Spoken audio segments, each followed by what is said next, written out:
interested, guys, if any of you ever feel, I don't know, for me, that Marianne Williamson Deepest Fear poem really resonated. You know, who are we? Our deepest fear is not that we're not enough. It's that we're powerful beyond measure. Who am I to be brilliant, talented, gorgeous? Who are you not? You're playing small doesn't serve the world. But I always feel, and I don't know whether any of you guys get this, that it's somehow not okay to play too big, because people don't like it when you're out there, or you're too loud, or you're too bold, or it's almost like that saying at school. I don't know whether you had this, but you know, we used to have at school, blow off, pick your nose and show off, or show off, that way around, not the other way. Show off, pick your nose and blow off. And we used to say it to each other as kids. And whenever somebody would put their hand up in class, or say something, or answer a question, or do too well, that bloody rhyme would come up. So it was conditioned into you. Oh, don't shine. Don't be too good. Oh, don't be too. I don't know. Did anybody else ever get that? Yeah, I know that rhyme. Okay. Gosh, I remember. Do you know what, Lou? You've really like triggered something for me there, because I remember as a kid being told so often that I was showing off. You're just showing off, Melanie. Yeah. And the shame that came with that was just unbelievable. And yeah, when I think about that now, it makes so much sense as to why there has been perhaps so much resistance to me putting myself out in the world, because this voice in my head is saying, everyone's going to think you're a show-off. Yeah. I definitely got that. I think it can come out another way as well, because I remember occasions at school where I would go bright red with embarrassment if I'd put my hand up and said the wrong thing, and everyone laughing and pointing. But like, there can be that repetition compulsion where we then show off later in life. So we repeat the trauma or something symbolic of the trauma, but get a slightly different outcome, an outcome that feels favorable. And I think there was a long time where I did that and would be constantly striving for things and setting myself goals, and then wondering why I still didn't feel particularly happy or brilliant or whatever. And the other thing that came to mind when you mentioned about that, Lou, was the I've connected, well, you are as well, but a lot of the authors in the addiction field particularly, there's quite a few of them, and myself included, when they've released their first book, I can think of at least 3 or 4 who said to me, do you know, I released that book and I really felt like a fraud, and it took me a long time to get used to that. And I don't know if it, like Karen, with your work particularly, or Lou as well, any of us really, but did any of you sort of feel when you stepped into this arena like, actually, I'm a fraud, this isn't really me? And at what point did that change? I remember feeling like that when I taught my first yoga class. Yeah, that's hideous now, the first yoga class. Honestly, when I did a year of training, and training to become a yoga teacher, let me tell you, it's really involved. Like, you have to know the anatomy, you have to know all the history of yoga, like the philosophy of it, everything. It's a really involved. And I studied hard for a year to become a yoga teacher. And it's not all about just, going in there and doing a couple of fancy postures. And yet, I reckon my first 6 months of teaching, every class that I taught, I felt like a complete fraud. And especially if I went to do like a headstand or something that was maybe slightly trickier, I thought, oh God, everybody's going to be looking at me and thinking, who does she think she is? Yeah. And then there's that fear, like in the world of books and publishing, people leaving a review, or people calling you out and saying, oh, you don't really know what you're doing, or whatever, that sort of can just sit there in the background waiting to jump out. I think for me, probably the first 10 years as a therapist, I felt like a fraud, or not good enough. I think the last 10 years, maybe the last 2 or 3, I've been better as a or those voices are much better now. I'm nearly 2 decades of doing it, but there are still areas where I still think I don't really know what I'm doing, or I don't know enough yet. But I don't know whether in a way, in the work that we do, that's quite healthy. Because I think if we ever get to the point where we think that we know it all, we're going back to that kind of arrogant grandiosity that's coming from ego. So this is Alfie. We've got Alfie tonight here. He's not normally here on a Thursday night, are you? He's with us tonight. He's coming in at the grandiosity and the arrogance chat. So I don't know. I think that's where I sit with it. Really, I think there's a kind of measure in the middle of humility and self-deference, but not being so self-deprecating that we think that we're not enough. It's like finding the balance in the middle somewhere. Definitely. And I think that that comes with practice as well, doesn't it?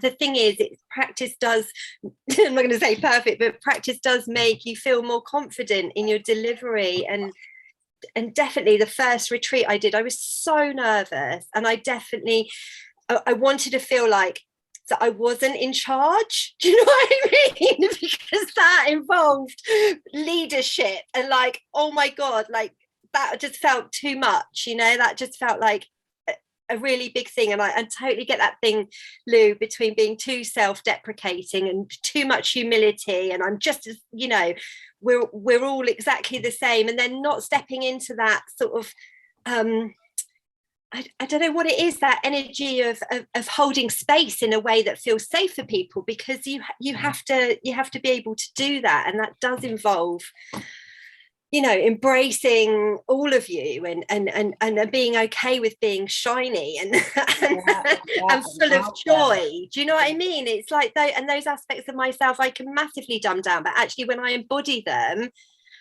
those are the things that I feel like they just flow through me. Do you know what I mean? They're not the things that I need to control and think about. They're just the way that I deliver things, whether that's in workshop or whatever. The best that I am is when I get out of my own way and I just allow that to happen, and that involves not overthinking it too much. And it's tricky. So tricky. Reminded me of something to add, and that is, I find it far easier to not think about the qualifications and the academic accolades and the kind of theoretical models and all the rest of it. I find it much easier to come from the frame of, the personal embodied experience, because that's what matters. So whatever books or whatever we write, or anybody watching this, whatever you're visible on and your opinions, you don't have to have a PhD or be whoever you have to be. You just have to have your own personal experience of something, because that's a far better qualifier for me than a piece of paper or a... Do you know what, Lou? It's so bizarre that I think there's something, I often think that there's something quite telepathic going on between us, but I wrote something down earlier. I'm trying to find the blimmin' thing that I wrote it down on. That just came to me, and you've just sort of explained it really.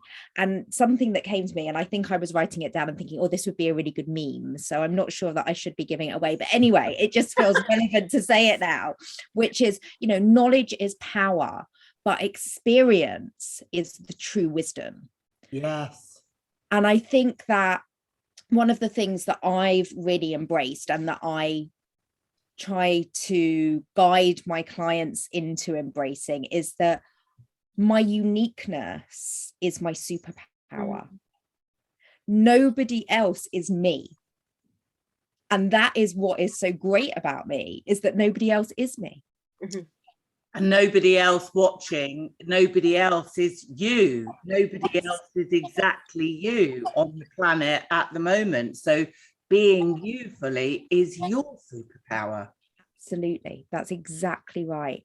And because, and the reason that I think it's a superpower is because everybody will have something that somebody else can relate to, somebody else can get something from, somebody else can empathize with, or feel something energetically about. And it might be, like Karen said earlier, that there are a million people saying the same thing, but if you say it or you do it, it's going to make a difference to someone.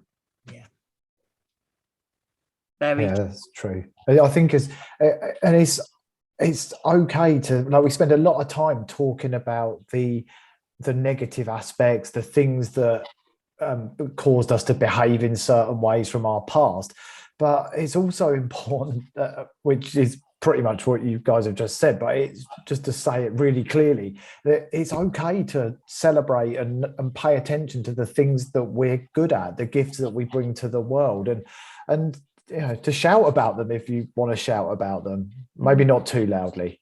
Well, I think as loudly as we want, with the right people, because I think the right people around you, like you guys with me, and you know, other people that we've got, thank God, in this community, can celebrate each other's successes and being out there. And you know, because there's enough space for everybody. Nobody is ever in competition with anybody else, because everybody's different, and nobody is in competition with anybody watching this either. You've got your unique take and your unique view, and Karen, as you said, you're going to be, you know, earlier, people are going to be drawn specifically to each and every one of us for different elements. So I just think, how do we encourage anybody that's watching this to start being out there or visible? And maybe it doesn't mean out there, but it kind of does in a way for me, because it means being able to put your hand up in meetings,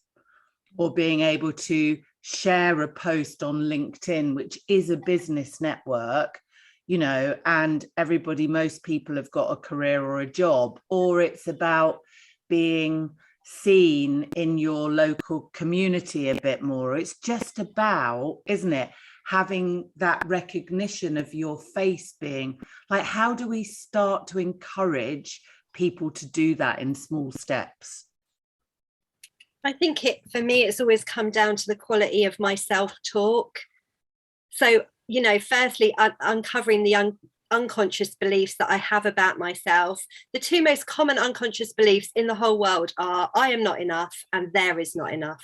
So I'm not, or I'm too much, or, you know, there is not enough time, there's not enough money, there's not enough for me.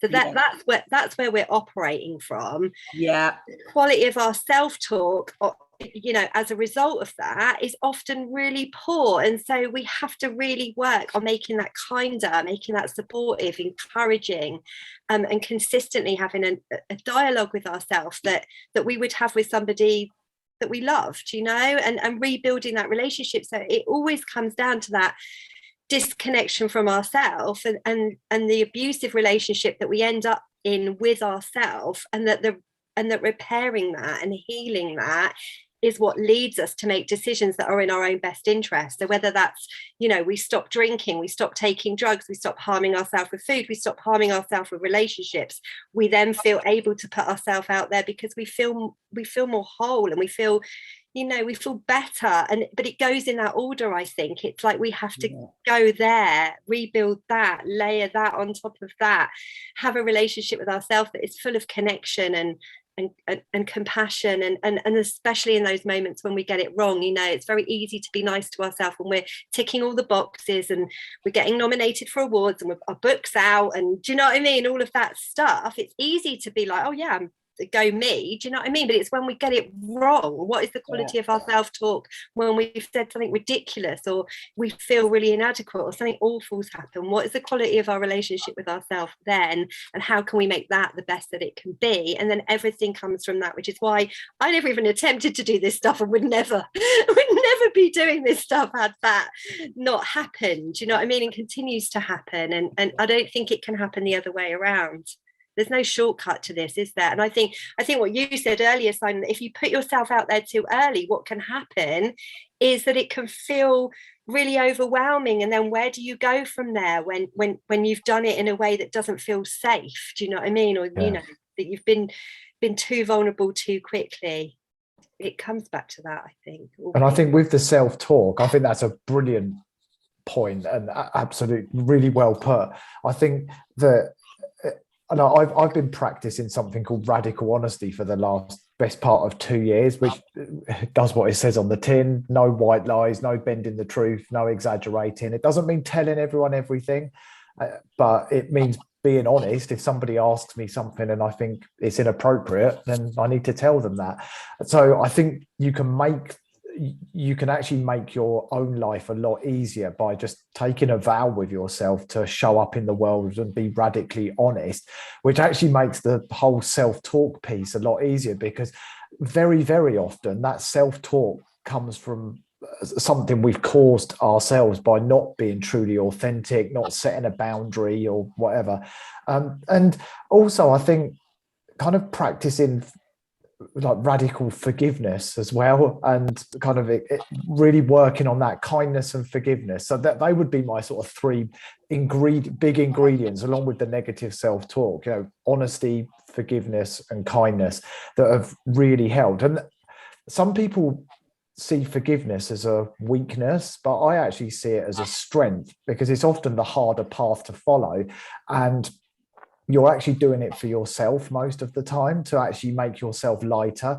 You know, if we spend our entire lives blaming our parents and being completely angry about the way that they brought us up, then we are carrying that weight. And I appreciate it needs some radical honesty on that journey too. Perhaps we need to share some stuff with our parents about how they made us feel. But ultimately, we want to get to a place where we can forgive. And don't get me wrong, it's like you said, Lewis, it's layers of the onion have got to come off to get there. But I think when you can at least be mindful of those things and notice when you're not doing those things, you can start taking baby steps with it. Yeah, I agree with both of you. I suppose what I always try and teach, I guess, is that I'm always of the model that our real self, our kind of adult self, is the center circle, and then, you know, part of that circle is the adapted self, or the teenage self, or the critical parent, and, you know, the other part is the wounded, not okay child. And, you know, our whole jobs, and humanity's job, let's face it, at the moment, is to, if we can, dissolve that not okay child and lessen that adapted child or critical parent, whose only job really is to protect that wounded child, you know. And that wounded child of all of us four, and probably, I hate to be telepathic, but probably all of you watching tonight as well, is, as Karen says, you know, some of the beliefs that Mel and I were coming up with on the visibility one is things like, I don't exist, I'm invisible, I'm insignificant, I'm unsafe, I'm unseen. If I put myself out there, nobody will understand me or like me. I'll look stupid. I'm not enough. I've got to look a certain way. I'm too this, I'm too fat, I'm too old. All the kind of stuff that we've said, really, of just all the beliefs that we're taken on pre-10. And then compounded by our adapted teenage self. So I suppose the first thing I'm going to say to people is, please realize that they are parts of you, but they are not the real you. Mm-hmm. They are not the real you. And we can all work on dissolving that wounded child and the adapted child. You know, come back to your adult. What is your adult saying? And if your adult's not there yet, there is a resilient, resourceful part of you in the here and now that realizes some of what you're saying to yourself is just not true. I think in those moments as well, a tactic that really helped me was just like when I was full of negative self-talk or getting in a bad mood over because somebody had rejected me or whatever, I became able to ask myself how old I felt in that moment. And very often the answer was 7. Yeah. And when I did that, I treated it a bit like when a computer goes offline. I'm like, I'm offline now. This isn't the rational me. What would I do with a 7-year-old? I'd give him a timeout, and I would take a timeout. And then I would allow the rational version of me to come back. And sometimes it took a day, but now it's, 10 minutes if it happens. And I just worked on that. And I worked on getting the time down that it took me to get back online again. And that really helped, just asking that question. And did you speak to that child within you? Did you kind of nurture him and speak kindly to him and give him? Yeah, and I actually did a wonderful meditation with, I went on another retreat. I go on a lot of retreats, so watch out, Karen. I know that it's mainly women at yours, but I might still sneak in.